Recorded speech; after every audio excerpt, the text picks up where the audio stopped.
वहां पर क्या कहा गया? किसी की पुकार सुनाई देती है, जंगल में यहोवा का मार्ग सुधारो।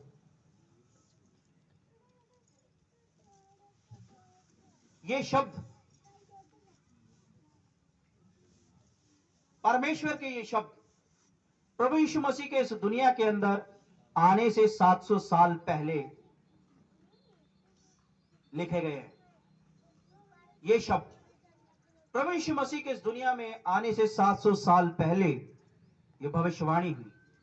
परमेश्वर के पवित्र आत्मा ने ये शब्द दुनिया को अपने दास यशायाह के द्वारा बताए कि जब मसीह इस दुनिया के अंदर आएगा, दुनिया का उद्धार करने के लिए, उसकी आमद से पहले मालूम है एक व्यक्ति आएगा, इन्हीं शब्दों को बोलता हुआ, इन्हीं शब्दों को पुकारता हुआ, इन्हीं शब्दों को लोगों को चिल्ला चिल्ला करके सुनाता हुआ एक व्यक्ति आएगा उन दिनों के अंदर। वो मुंह से बोलेगा, क्या बोलेगा? कि किसी की पुकार सुनाई देती है।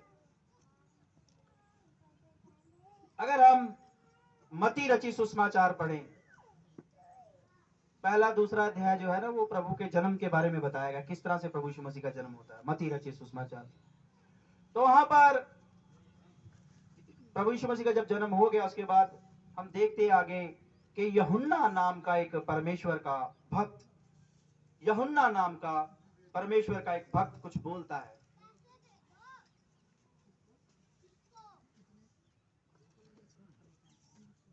क्या बोलता है यूहन्ना? मैं पढ़ के सुनाता हूं आपको।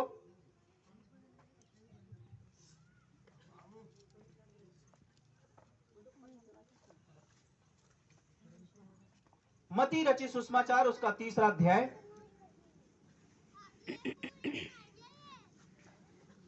और उसकी पहली आयत से मैं पढ़ना शुरू करता हूं। वहां क्या लिखा है? उन दिनों में यूहन्ना बपतिस्मा देने वाला आकर यहूदिया के जंगल में प्रचार करने लगा। ये यूहन्ना तब प्रचार करने लगा जब प्रभु यीशु मसीह इस दुनिया में आ गया, पैदा हो गया और जवान हो गया। जवान होकर के अब वो लोगों का उद्धार करने के लिए निकल दिया। मालूम है प्रभु यीशु मसीह के जन्म के बाद यूहन्ना क्या बोलता है? उन दिनों में यूहन्ना बपतिस्मा देने वाला आकर यहूदिया के जंगल में ये प्रचार करने लगा, मन फिराओ क्योंकि स्वर्ग का राज्य निकट आ गया है। ये वही है जिसकी चर्चा यशायाह भविष्यवक्ता के द्वारा की गई। मैंने 700 साल पहले यशायाह की बात की। यशायाह ने कुछ शब्द बोले, जंगल में किसी पुकारने वाले की आवाज सुनाई देती है। 700 साल बाद यीशु मसीह पैदा हुए और यीशु मसीह के साथ साथ ही यूहन्ना का भी जन्म हुआ। यीशु मसीह के साथ साथ ही यूहन्ना भी बड़ा हुआ, जवान हुआ, ये भी जवान हुआ। और जब ये जवान हुआ, ये परमेश्वर का बड़ा भक्त है, इसने अपना जीवन ही परमेश्वर की सेवा के लिए दिया। और परमेश्वर का आत्मा यही शब्द जो यशायाह के द्वारा उस समय के लोगों को बताए गए मसीहा के बारे में, वही शब्द अब जब मसीहा आ गया दुनिया के अंदर, यूहन्ना के द्वारा फिर से परमेश्वर का आत्मा दोहराता है और यूहन्ना से यही शब्द प्रचार करवाता है जो यशायाह से प्रचार करवाया था। क्या प्रचार करवाता है? ये वही है जिसकी चर्चा यशायाह भविष्यवक्ता के द्वारा की गई थी। तो जंगल में एक पुकारने वाले का शब्द हो रहा है कि प्रभु का मार्ग तैयार करो, उसकी सड़कें सीधी करो। यानी प्रभु यीशु, उस प्रभु के इस दुनिया में आने से पहले परमेश्वर एक नबी को भेजेगा, एक अपने दास को भेजेगा और वो ऐलान करेगा, वो प्रचार करेगा। क्या बोलेगा? वो यही शब्द बोलता था यूहन्ना क्या बोलता था शब्द मालूम है? जो यशायाह के शब्द है ना, जो पवित्र आत्मा के द्वारा उसे मिले थे, वो उन्हीं शब्दों को बोलता है। क्या बोलता है वो? जंगल में पुकारने वाले का शब्द हो रहा है। वो यरदन दरिया के किनारे लोगों को बपतिस्मा देता है। और कहते हैं कि एक कुछ लोग जो होते हैं ना, एक बात को बार बार दोहराते रहते हैं, वो उनका तकिया कलाम बन जाती है ना। उस बात को करने वाले नहीं होते, लेकिन वो उनका तकिया कलाम होता है। तो यहां पर यूहन्ना मालूम है बपतिस्मा देता, लेकिन इस बात को उसने एक तकिया कलाम की तरह वो दोहराता रहता है लोगों के सामने। क्या दोहराता है? जंगल में एक पुकारने वाले का शब्द हो रहा है कि प्रभु का मार्ग तैयार करो। आओ बपतिस्मा, प्रभु का मार्ग तैयार करो। वो ऐसे करता था ताकि लोगों के कान खड़े हो जाएं। यार ये तो 700 साल पहले भविष्यवाणी हुई परमेश्वर के दास यशाया के द्वारा। यशाया कहता है कि प्रभु यीशु मसीह की पहचान कब होगी? प्रभु यीशु मसीह आ गया है दुनिया के अंदर, इसकी पहचान कब होगी? उस उद्धारकर्ता की पहचान कब होगी कि वो आ गया है? उसके आने से पहले एक दूत को भेजेगा और वो इन शब्दों को चिल्ला चिल्ला करके दोहराएगा, इन शब्दों का प्रचार करेगा परमेश्वर के लोगों के सामने, इस दुनिया के सामने, कि जंगल में पुकारने वाले का शब्द हो रहा है। और यूहन्ना को देख करके लोगों के जो है ये बात पक्की हो गई कि ये यूहन्ना इस बात को दोहरा रहा है, यानी इसका मतलब ये नबी यूहन्ना ही तो नहीं जिसके बारे में यशाया बोल रहा था कि प्रभु यीशु मसीह के जन्म होने के बाद एक ऐसा नबी आकर के जो है इस तरह से प्रचार करेगा। अगर यूहन्ना वही है तो इसका मतलब हमारा उद्धारकर्ता आ गया है। अगर आ गया तो पहचाने कैसे? कौन है इस दुनिया की भीड़ के अंदर वो उद्धारकर्ता? यीशु मसीह आ गया है, लेकिन पहचान नहीं पा रहे लोग, उसको पता ही नहीं है। यीशु मसीह आ गया और उसको क्या कहते हैं? मरियम का बेटा है। उसको मानते ही उद्धार करता है, तो कहते हैं ये तो मरियम का बेटा है। कुंवारी मरियम से पैदा होना, मरियम का बेटा है। यीशु मसीह ने एक बात क्लियर करी एक जगह पर। मरियम बार बार जो है भावुक हो जाती थी प्रभु के लिए। उसको पता था, क्योंकि स्वर्गदूत ने बताया था कि खुद परमेश्वर पवित्र आत्मा के द्वारा तेरे गर्भ में आएगा और वो जगत का उद्धार करेगा।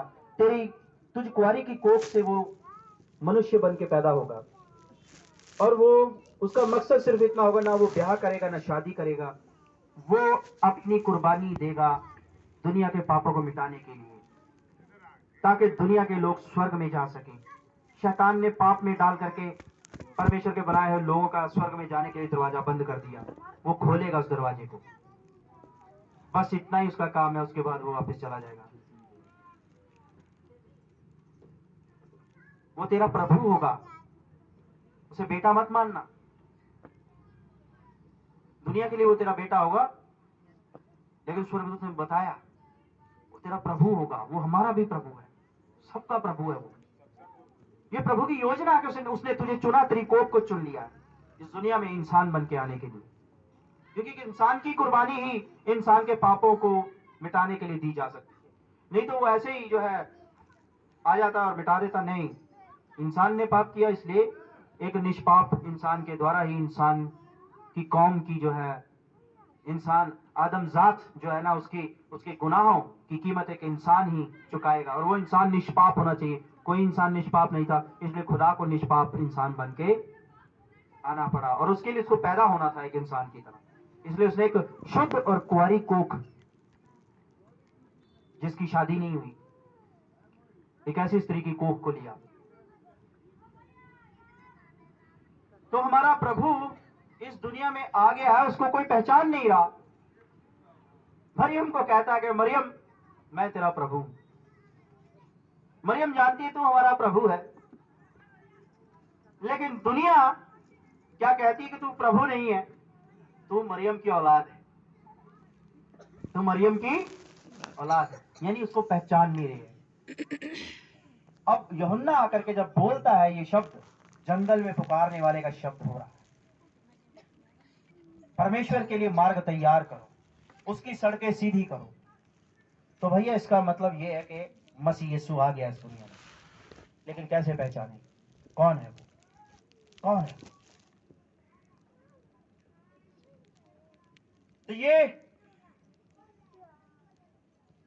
700 साल पहले ये भविष्यवाणी, और ये 700 साल पहले तो यशाया के द्वारा, यशाया से भी पहले बहुत हजारों साल पहले जो ये भविष्यवाणियां हो चुकी हैं प्रभु के लिए, मसीह यीशु के लिए, कि वो आएगा उद्धार करने के लिए।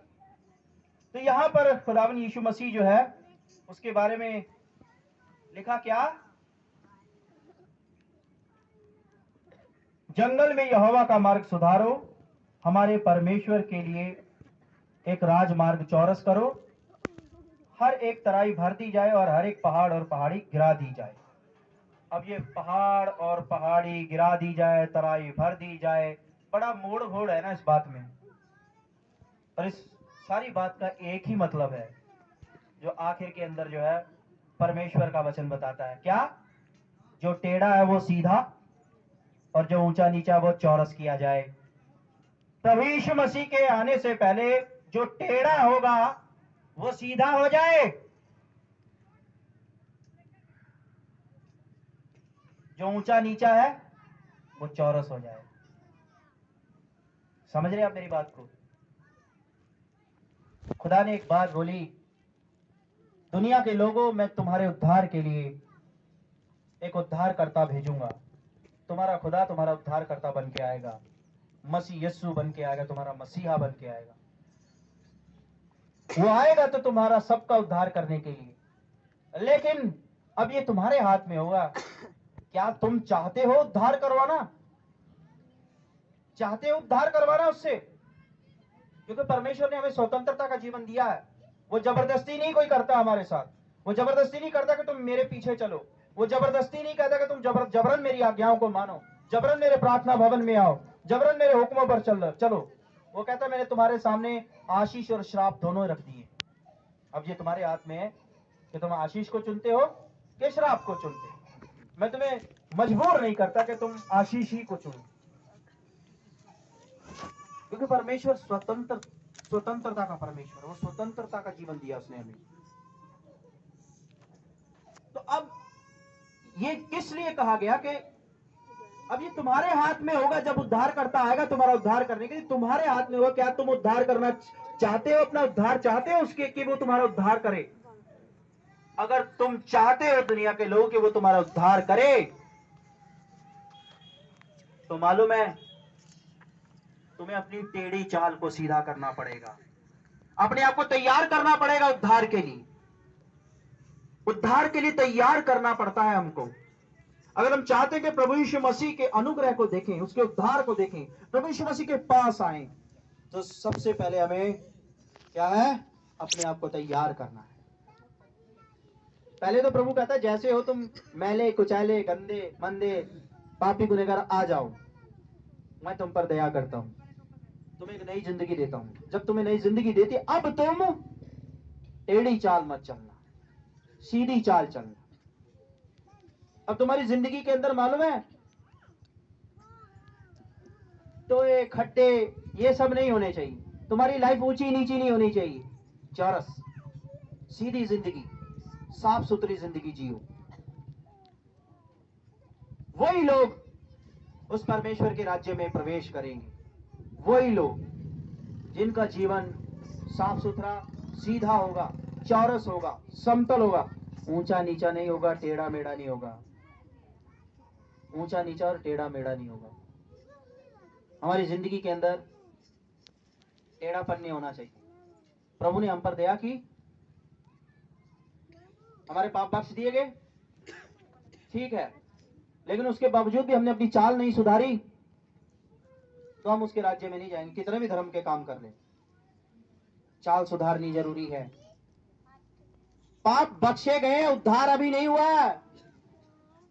उद्धार की कहानी बाकी है। अगर हमारे पाप मिट गए हैं, इसका मतलब ये नाम समझे कि उद्धार हो गया, अब हम जैसे मर्जी अपनी चाल चले, जैसा मर्जी जीवन जिए। नहीं, पाप मिटा दिए हैं।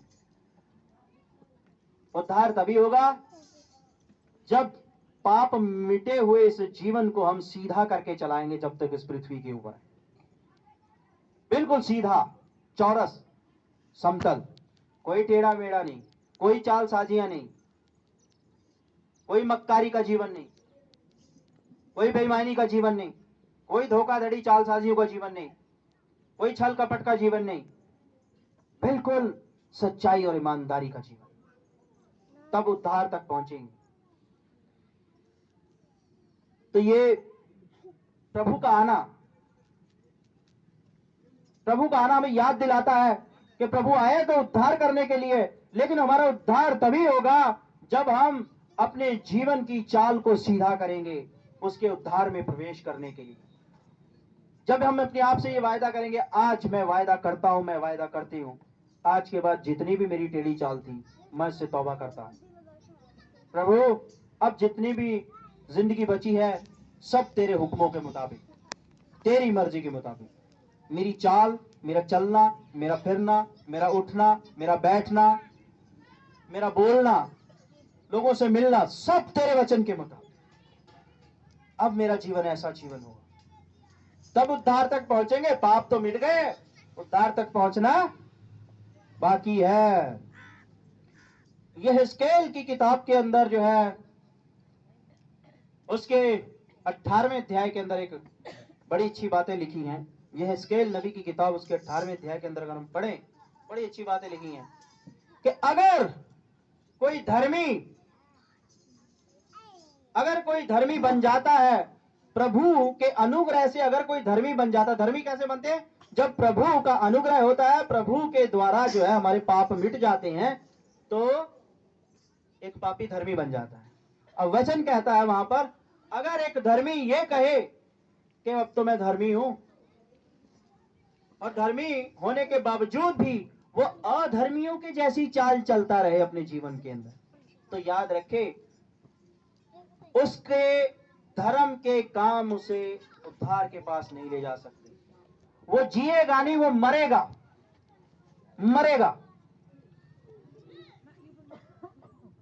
अगर जीना है तो उस धर्मी को अंत तक अपनी चाल को भी सीधा रखना पड़ेगा, तब वो हमेशा के लिए जिएगा परमेश्वर के राज्य में। अब अगर कोई अधर्मी व्यक्ति, वचन में लिखा, अगर कोई अधर्मी व्यक्ति, कोई बुरा व्यक्ति जो है, उसने बहुत पाप किए, बहुत बुराइयां की, लेकिन वो अपने अधर्म से पश्चाताप कर लेगा, तौबा कर लेगा, और आगे को जितनी उसकी रहती जिंदगी है वो उस जिंदगी की चाल को सीधा करके चलेगा परमेश्वर के वचनों के मुताबिक। तो वचन क्या कह रहा है यहेजकेल 18 के अंदर? उसके जितने भी पाप उसने किए हैं उनमें से किसी को भी याद नहीं किया जाएगा, क्योंकि उसने तौबा कर ली, पश्चाताप किया, और जो रहती जिंदगी है वो परमेश्वर के लिए गुजार दी, वो उद्धार को देखेगा।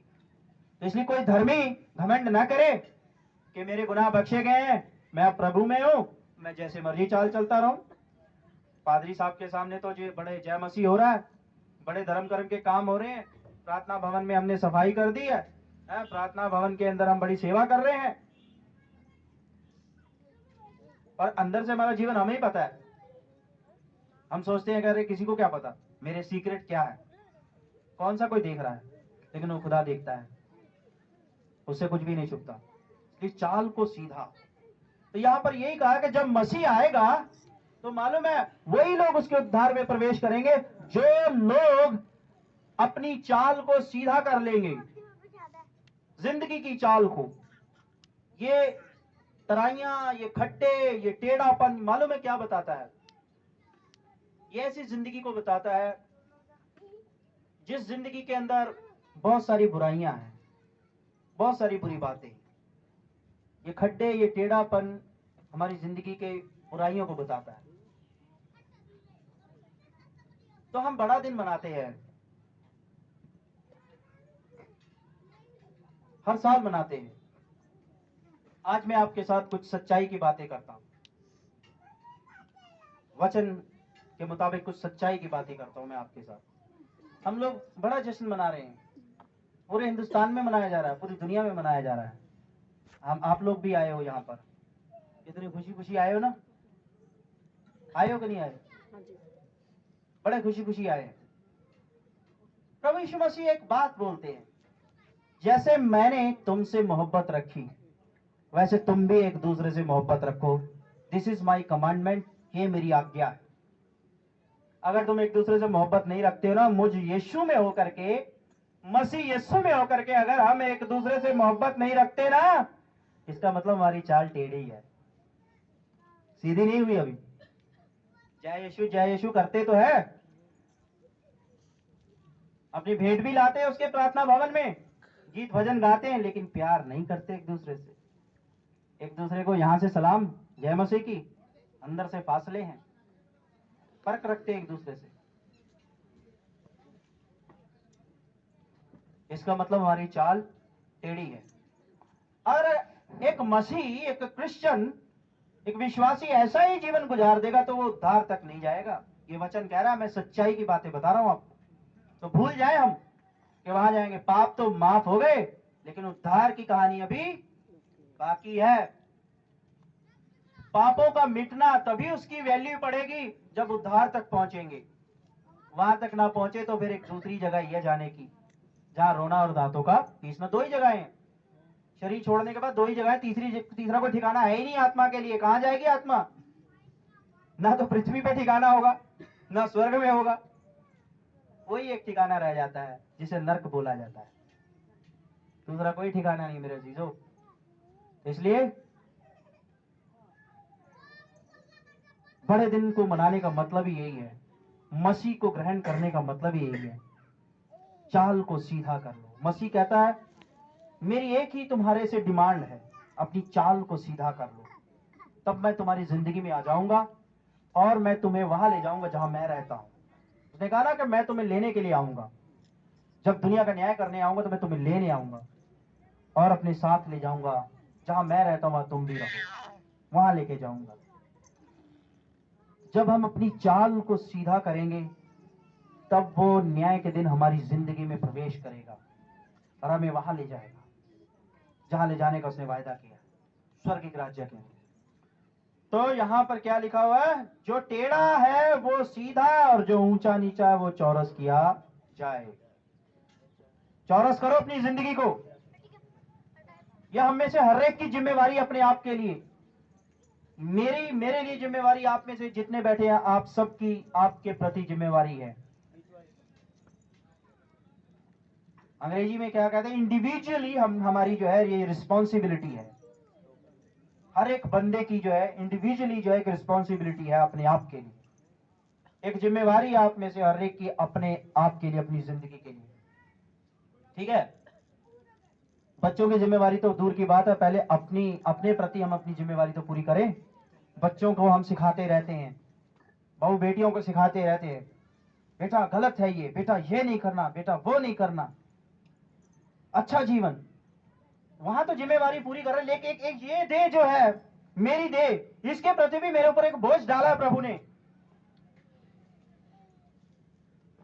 मैं अपने प्रति कब जिम्मेवारी पूरी करूंगा? मैं अपने आप को कब सीधा करूंगा? तो प्रभु यीशु मसीह ने क्या बोला? जैसे मैंने तुमसे मोहब्बत रखी वैसे तुम भी एक दूसरे से मोहब्बत करो, यानी परमेश्वर के हिसाब से जियो। तो ये प्रभु यीशु मसीह की ये आज्ञा है। क्या बोलते हैं इसको? प्रभु यीशु मसीह ने एक नई आज्ञा दी है ना, बाइबल के अंदर क्या है? उसने एक नई आज्ञा दी, कहता है कि जैसे मैंने तुमसे मोहब्बत रखी वैसे तुम भी एक दूसरे से मोहब्बत रखो।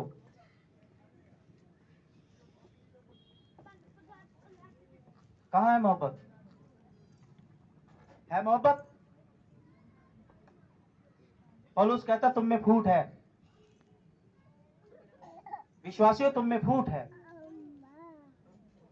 तुम्हारे अंदर गुटबंदियां हैं, तुम्हारे अंदर दलबंदियां है कि नहीं है? है ना? तुम आते तो एक झुंड बन के हो प्रार्थना भवन के अंदर प्रार्थना करने के लिए, और थोड़े ही दिन के बाद तुम ही में से जो है कुछ कुछ निकलते हैं, अलग अलग झुंड बना करके अलग अलग जो है प्रभु की महिमा शुरू हो जाती है।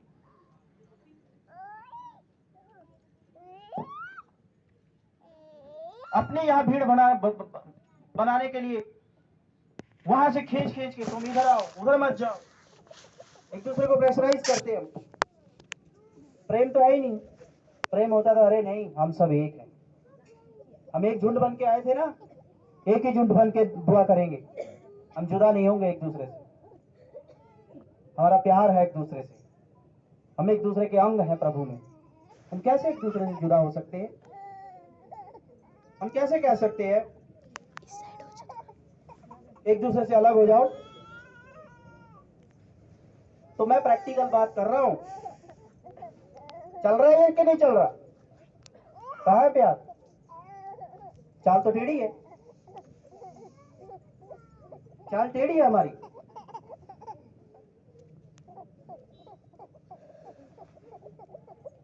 जगह जगह दल बन गए हैं अपने ही लोगों के अंदर, और एक दूसरे को अगर देख लेते हैं गलती तो बर्दाश्त नहीं कर पाते। कर रहे हैं बर्दाश्त? नहीं कर रहे।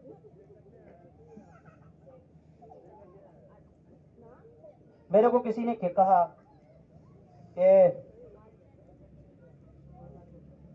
हमारे अंदर सेवकों में एकता होनी चाहिए। मैं बहुत जगह पर जहां भी जाता हूं, मैं जहां जहां जाता हूं मेरे को घेर लेते हैं लोग, कहते हैं पादरी साहब हम तो एक ही बिरादरी के, आप भी पादरी हम भी पादरी,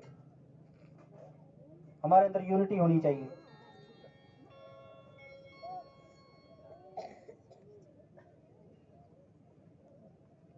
कल को कोई सुख दुख आ गया तो हम ही एक दूसरे के काम आएंगे, कोई नहीं काम आएगा।